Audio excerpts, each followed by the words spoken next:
ჩვენი ჟურნალისტი ნინი გელაშვილი ლადო გუდიაშვილის საგამოფენო დარბაზს სტუმრობს, სადაც ხელოვნების უნიკალური კოლექციაა წარმოდგენილი. თუ რომელი ფერწერული და გრაფიკული ნამუშევრებია წარმოდგენილი გამოფენაზე, ამას უფრო მეც ნინი თავად მოგვიყვება. დილამშვიდობისა ნინი. დილამშვიდობისა. ნინი გესმის ჩვენი? დილამშვიდობისა. მოგესალმებით. დილამშვიდობისა, მივესალმები ჩვენს მაყურებელს. ჩვენ ახლა სწორედ მე-20 საუკუნის უდიდესი ქართველი მხატვრის ლადო გუდიაშვილის საგამოფენო დარბაზს სტუმრობთ, სადაც დამთვალიერებელს შესაძლებლობა აქვს გაეცნოს მხატვრის შემოქმედებას, მის ისტორიულ და საეტაპო მნიშვნელობის ნამუშევრებსა და ცხოვრებას.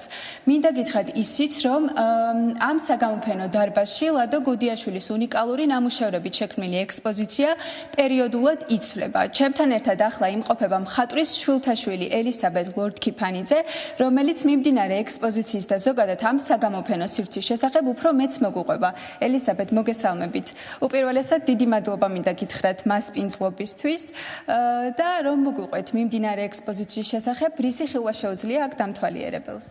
მოგესალმებით. პირიქით, დიდი მადლობა სტუმრობისთვის. თან ესეთ მნიშვნელოვან დღეს 18 მარტს, ლადო გუდიაშვილის დაბადების დღეა და სწორედ ამ თარიღს ჩვენ ახალი გამოფენით შევხვდით.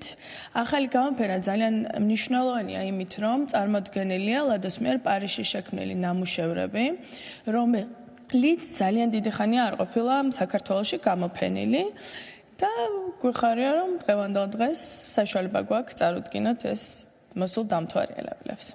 სანამ გადავინაცვლებთ უშუალოდ ექსპოზიციის დათვალიერებისკენ, უბრალოდ სანამ დავათვალიერებთ ერთად ექსპოზიციას, მინდა გკითხოთ ზოგადად ამ საგამოფენო სივრცის შესახებაც, როდის გაიხსნა და იდეა საიდან დაიბადა, რომ ლადო გუდიაშვილის სახელობის საგამოფენო სივრცე გახსნილიყო.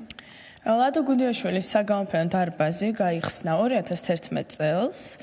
მთავარი მიზანი, რატომაც ეს გაიხსნა, იყო ის, რომ ძალიან დიდი იყო ინტერესი ნამუშევრების ხილვის და ოჯახის გადაწყვეტილებით სახლის ნაწილი გადაკეთდა საგამოფენო სივრცეთ და მას შემდეგ უკვე ყოველწლიურად წელიწადში რამდენჯერმეც კი ჩვენ ვცდილობთ, რომ შევცვალოთ გამოფენა სხვადასხვა კერძო კოლექციებიდან და მოსულ დამთვალიერებელს საშუალება გაეცნოს მხატვრის სხვადასხვა პერიოდის ნამუშევრებს, ცხოვრებას და ასე ისიამოვნოს მისი მხატვრული სამყაროთი. კი ბატონო, ახლა რომ გადავინაცვლოთ და ერთად დავათვალიეროთ ეს შესანიშნავი ტილოები. როგორც უკვე ვისაუბრეთ, გამოფენა იწყება პარიზის პერიოდით.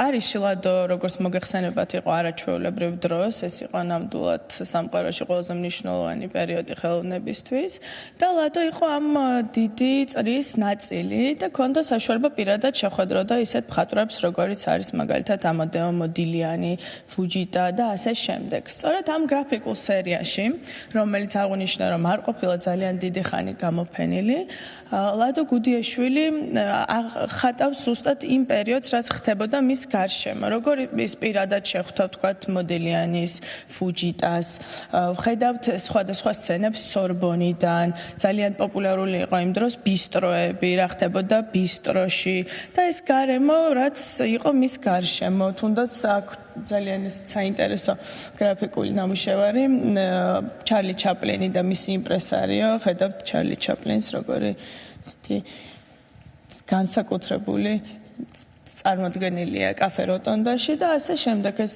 გრაფიკული ნამუშევრები შემდეგ უკვე გრძელდება ფერწერა და ეს არის მისი დაბრუნება საქართველოში. ლადო უკვე ბრუნდება 30-იან წლებში საქართველოში და ხედავთ განსხვავებას იმ არაჩვეულებრივ სამყაროდან, სად ბრუნდება თავისუფლება დაკარგულ საქართველოში.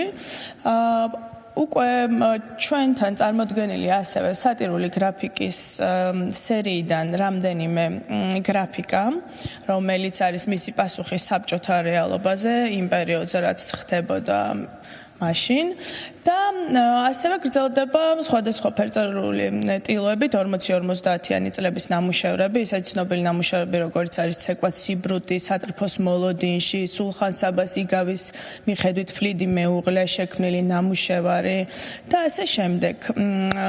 მაგრამ გამოფენა სრულდება მისი მხატვრის თვითონ ლადო გუდიაშვილის ბოლო წლებში შესრულებული ტილოებით, არაერთი ცნობილი ტილოა გამოფენილი უკვე მეორე დარბაზში, როგორც არის მსახიობი ქალები, ანანო ყვავილებით, კოცნა გორაკებზე და ასე შემდეგ, ასე რომ ველოდებით დამთვალიერებელს, რომ ეზიაროს ლადო გუდიაშვილის შემოქმედებას. ელისაბედ, როდის შეუძლიათ დამთვალიერებელს საგამოფენო დარბაზში სტუმრობა? საგამოფენო დარბაზი ღია ყოველ დღე ორშაბათის და ოფიციალური დღესასწაულების გარდა 12-დან 8 საათამდე და დღეს ისეთი პატარა კომპლიმენტები გვექნება მოსული დამთვალიერებლებისთვის ჩვენთან ქვევით სივრცეში გავუმასპინძლდებით. მათ ასევე ჩვენთან ქვევით არის სუვენირების მაღაზია, სადაც შეუძლიათ ასევე შეიძინოთ პატარა საჩუქრები ლადო გუდიაშვილის ნამუშევრების მიხედვით შექმნილი. დიდი მადლობა და კიდევ ერთხელ მადლობას გიხდით მასპინძლობისთვის. ჩვენს მაყურებელს კი შევახსენებ, რომ ეს შთამბეჭდავი საგამოფენო სივრცე, სადაც შეგიძლიათ მხატვარ ლადო გუდიაშვილის შემოქმედებით ცხოვრებაში იმოგზაუროთ, მდებარეობს ხელოვანის სახელობის ქუჩაზე 11 ნომერში. ძალიან დიდი მადლობა ნინი, ჩართვისთვის, დიდი მადლობა ასევე შენს რესპონდენტსაც და შევახსენოთ მაყურებელს, რომ ნინი გელაშვილი გვერდთვებოდა ლადო გუდიაშვილის სახლ-მუზეუმიდან და დიდი მადლობა კიდევ ერთხელ ნინის. დიდი მადლობა ნინის და იქ არის გამოფენილი სწორედ მე-20 საუკუნის გამოჩენილი მხატვრის, სახალხო მხატვრის, გრაფიკოსის, ფერმწერის, თეატრისა და კინოს მხატვრის ლადო გუდიაშვილის ნამუშევრები და გაქვთ საშუალება რომ ესტუმროთ და დაათვალიეროთ.